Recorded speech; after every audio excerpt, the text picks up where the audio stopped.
So there's talk in the news of civil unrest, riots, wars, conflicts around the world, possible conscription, so many things affecting us in the UK at the moment, indirectly. And you might think, this doesn't affect me, I'm fine, I'm still going to work 9 to 5, still paying my bills, going out drinking on a Friday night, everything's normal, everything's fine. Why should you prep? And it's a good question.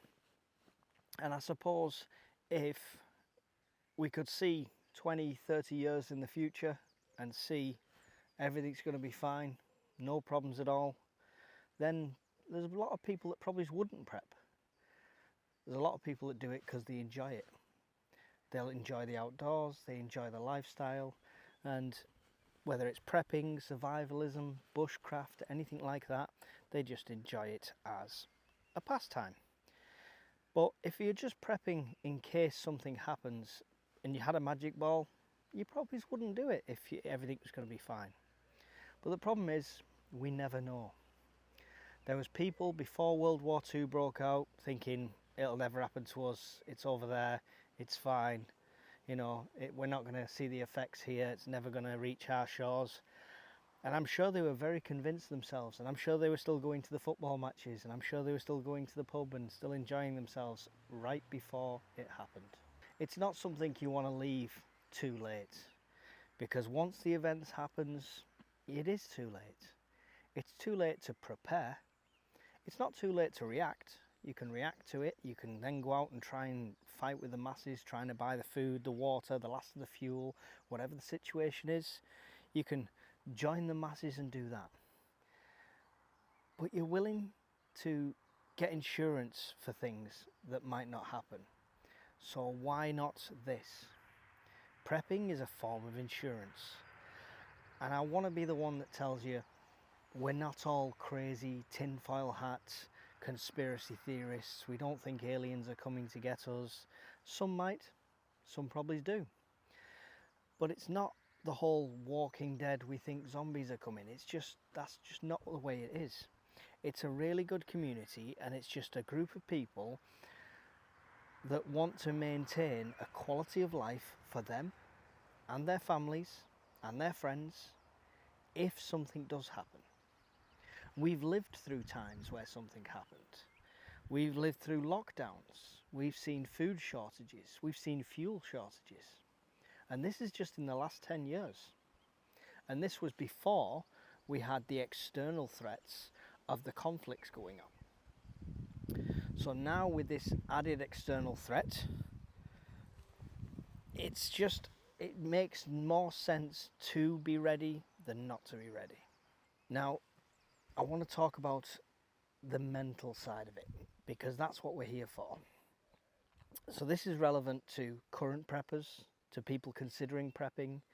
It's also relevant to people who, have not ever done it at all. But the mental side of prepping has to be one of focus and not fear, in my opinion. Okay, and you have to be able to look at the smaller picture. Everyone says look at the bigger picture, look at the bigger picture. But no, with this you need to look at the smaller picture. It's all about what you can control. What is your sphere of influence? I can't, possibly you can't, control what politicians do, what other countries do, what happens globally, what happens with the space weather, with solar flares. All of these things, we can worry about them, but worrying does nothing. What we can do is focus and concentrate on our sphere of influence, which is everything immediately around us. And it's thinking not about the event itself, but the effects it could cause. Now, if the event is a nuclear bomb dropping in your front garden, you're not really going to prepare for that much. If you happen to have had a giant bunker, brilliant. If you happen to be able to bug out before it gets there, brilliant. But we need to be realistic about this. We're prepping for the knock-on effects of conflict, of any sort of major event. And when you start to look at the knock-on effects and how it would affect you individually, then it becomes a wide scope. Whether you're looking at one situation or another, whether that's a natural disaster or a man-made disaster, it's going to centre around this core of prepping. We discuss it a lot on our live fireside chats. If you've not seen them, go and check them out, and that's every single Sunday. Anywhere between 8 and 9 p.m. it starts. It depends week by week on people's availability. We have some good chats on there and there's some really good minds on there. But it all centres to this core of prepping. And the core of prepping is what affects you immediately, what you need to live. Water, food, shelter, warmth, all of these things. So if it's a blackout, then how are you going to cook? What are you going to cook? How are you going to see at night? How are you going to remain safe and secure in your home? So take everything you've just prepped for that blackout, and now let's say it's civil unrest. It's a food shortage. They all still line up to them same core principles of prepping, them same core ingredients that you need to survive. What you need to survive is not a new car. What you need to survive is not the latest designer gear, clothing, etc. Think of generally what you need to survive day to day. That is your core of prepping. Concentrate on that. Concentrate on what you can control and try and let the fear, the news, the haze pass you by. As you build up that core of prepping and you start to have your essential items there, you've got enough food and ways to cook it and warmth to last you 30 days, for example. Once you have that core of prepping, then you'll find yourself that little bit calmer, that little bit more relaxed, that little bit more ready. Maybe for smaller events, maybe for smaller effects and things, but you're already starting to get there. Don't try and run at 100 miles an hour straight away before you can even crawl. We'd all love to have 3 years supply worth of food, fuel, etc. and be able to survive anything and have the means to rebuild after a major event. And that's a dream. It'd be great to homestead, it'd be great to have the land to homestead. But again, it's all things beyond our control. So don't look at me and what I've got. Don't look at Joe Blogs on his channel and what he's got. Go to them for ideas, go to them for tips, go to them for community. But prepping is a very personal journey. It's only you that can dictate what you need, what you can use and what you have for an emergency situation.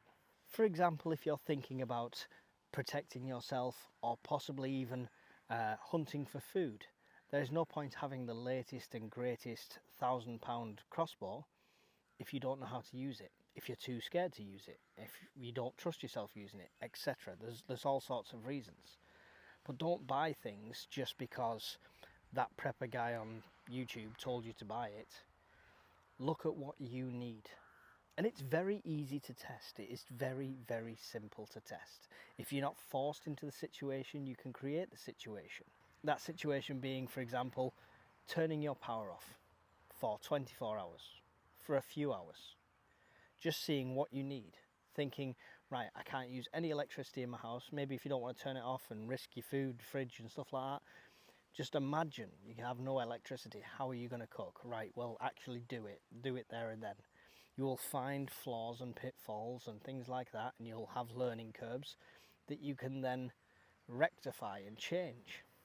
If you're stocking a certain type of food, like if all you're stocking because you've got limited space is freeze-dried food, make sure every single item of that freeze-dried food at some point you've tested, tasted, made sure you can rehydrate it and cook it and it turns out okay.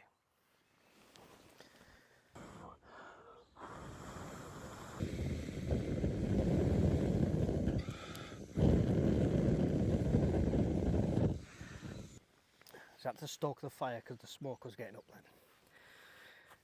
Now, one of the reasons I do this camping stuff, and I'm not wild camping at the moment, I'm on a site. You don't have to go wild camping. to test your gear, but just go out and test it. So I'm out here now, no extra power, no huge solar powers and power banks and stuff like that, and I'm living completely without power, only for 24 hours, but it's a good test, and I find flaws in my own thing. I've reorganized my kit bag about 3 or 4 times since starting doing this, and the first time I did it I thought, this is spot on, this is exactly what I need, but it's only by doing that I've then found flaws.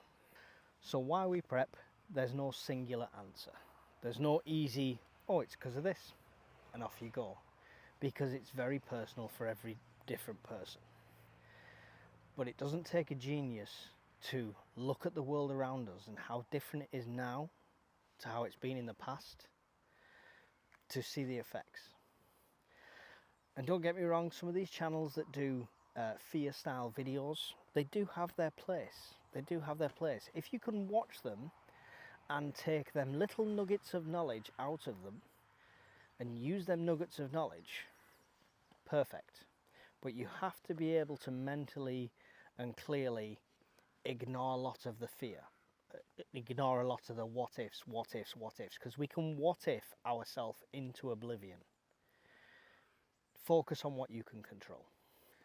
Also, the image of a prepper is often this crazy lone wolf guy, don't go near that house, it's got the crazy guy in it kind of thing, you know, rocking chair, shotgun, that lot.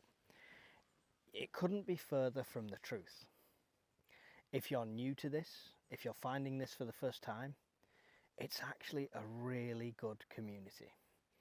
And it's a really close community, a very once you're in there and once you're speaking to people, there's a lot of trust there, there's a lot of value there, and there's a lot of friendship there.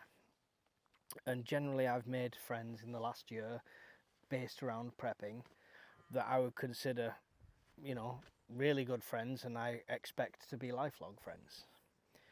Without this community supporting me this year, this channel wouldn't still be going. I've had moments where I've wanted to just sack it all in. Not prepping, I'll carry on prepping, but doing the whole YouTube side of things.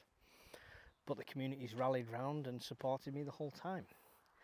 And that's the kind of community it is. You don't have to start your own channel, you don't have to be a YouTuber, you don't have to publish anything, you don't even have to show your face with this community. You can just be a voice, you can just be an avatar, if that's what you want. But I would encourage you, if you do get involved in the community, to get fully involved. I'm going to as many prepper meets as I can this year. I've organised one of the meets this year, which is the Scottish Prepper Meet. I've got several other venues and locations lined up for next year. As long as we are still obviously in peace times, then there'll be quite a few prepper meets next year, depending on the success of Scotland. But the fact it's already sold out and everyone's so excited for it, you can't go wrong. These prepper meets are not about gimmicks. They're not about turn up and there's 300 stalls there, turn up and there's all these games there and activities. And yes, we teach things there. We have people giving demonstrations there. These are all a bonus. Attend them if you want, don't if you don't. I guarantee if you attend them, you'll learn something. I do every single time. But it's the social aspect. It's talking to other like-minded people. It's sitting down and alleviating your own fears by talking to it, you know, talking about it. And it's not a group of friends that going, oh, you're nuts, yeah, shut up, let's go for a pint instead. So, yeah, it's a very inclusive, very good community. So I encourage you to get involved.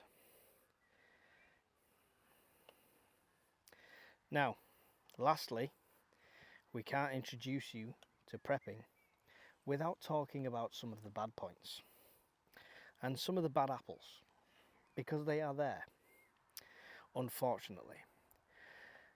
There is people, which I've no idea why, think they can go into prepping, lie about their experience, their past, their history, how qualified they are, things like that, etc. Just spout a load of rubbish, let people eat it up and make a lot of money out of it. If you want to make a lot of money out of YouTube, play video games. That's what makes money. You know, do stupid TikTok dances. That's what makes money. Starting a prepping channel, you're not going to retire a millionaire. I guarantee it. Even if you're one of the biggest preppers around in this country with the most following, if you're lazy and you don't create content and you don't do regular things and you just talk utter rubbish, you're not going to make a living. If you put out high quality content with that kind of, subscribers, you could easily make a living. If I had 100,000 subscribers, I think I could make a living of it. But that's not what it's for. That's not what we're here for. We're here for the community. We're here to sell the community. We're here to sell the idea, because the more people prepare, the less people you have to save. Now, bad things is gear junkies. I think that's the right terminology. I can't remember. But people who are just all about, this is the latest gadget, you must have this. Now, I've done reviews on stuff. Companies have sent me things. I've done reviews on things that I've paid for myself. The majority of stuff is stuff I've paid for myself. I'm not getting inundated with companies sending me things. I'm not big enough for that. But there's those that will take every penny that comes their way to advertise whatever they think.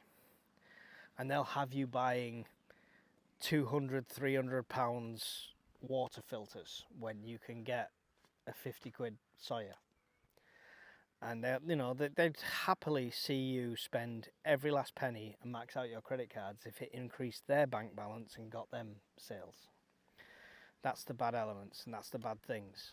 So don't be lured into a false sense of security because you've got your Temu gas mask and your £50 crossbow. Without skills, without knowledge and without community, nobody's going anywhere. Hopefully I've encouraged you to start prepping, if for no other reason, just for you and for your family. If something happens, there's a power cut, it might only last a week, but you don't have to fight the masses at the stores, you don't have to be part of them crowds that we've all seen happen in Spain and Portugal.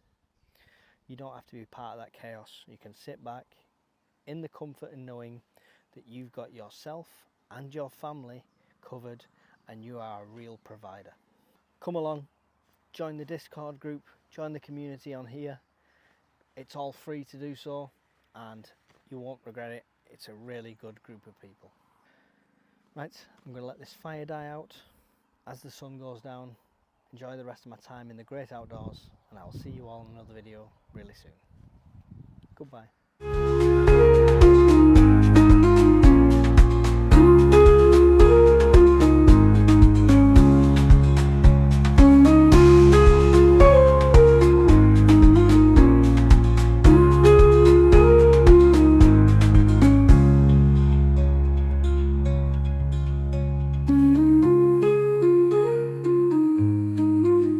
In the glow of embers dance, we've prepared for every chance, living simple, living true, with the dream we all pursue.